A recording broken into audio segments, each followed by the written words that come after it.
Lying down on the narrow bench wasn't the most comfortable way to pass the morning, but at least I was hidden enough to avoid stares. And I had a whiskey to sip. I had to give the network guys credit. This place really was a perfect front. Peanut shells scattered across the floor, Mellencamp crooning on the jukebox, tenderloin lunch special wafting in the air. No one walking into the Thirsty Turtle would ever think, secret meeting place for plotting against supernatural terrorists. They might think, tetanus shot, but whatever.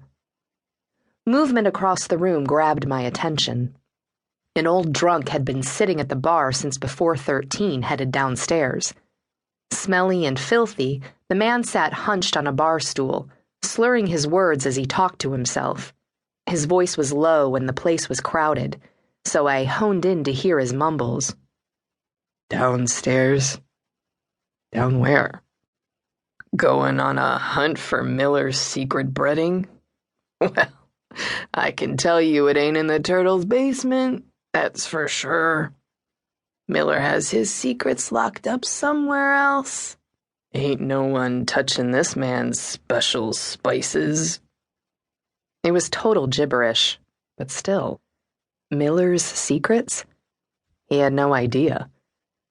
I lifted my head and took a long drink.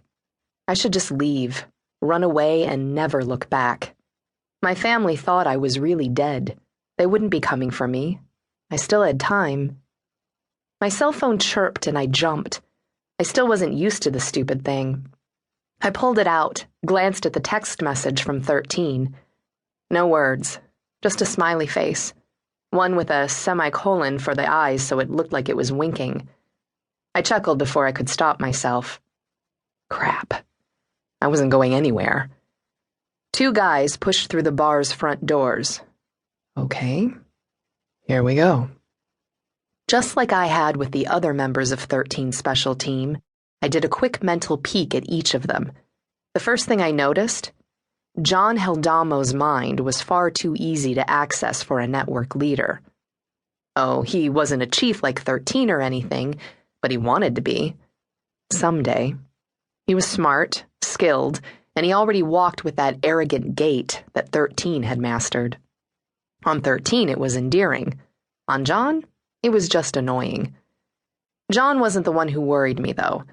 I shifted in my seat as an uneasiness settled low in my stomach. Theo Mail. Yeah, something was definitely up with this second guy. According to John, Theo didn't give a shit about being a network chief. He, too, was smart and well-trained. Maybe even more than John. And Theo's mental shields were solid. I could still get through them, but it would take a strong push. He walked 2 steps behind John, guarding his partner's back just like Banks always did for 13.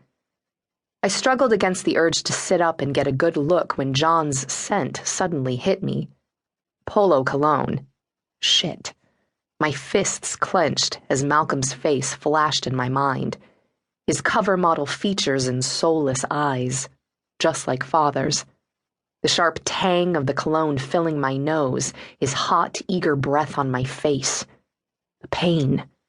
I try not to hate John for it, but God, it would be hard. The thought of spending the upcoming weeks smelling that crap again and again. John's cologne faded just as Theo's smell hit me like a punch. My stomach tightened. My chest grew warm. Whoa. Musk, metal, male. I'd never smelled anything so intoxicating. What the hell? I caught myself. I was never affected by anyone like this. I gripped my whiskey and stayed low on my bench. The door to the kitchen swung shut. John's and Theo's footsteps echoed on the back stairs, heading down to the meeting room where my introduction would take place. I listened carefully as they entered the large basement conference room. The hum of the room's security system paused as they opened the door. 13 had told me the room was impenetrable to psychic eavesdropping.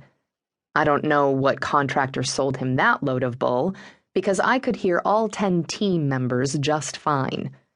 And not just the murmured speculations about the meeting's purpose or the click-clacking of some guy named Chang on his laptop.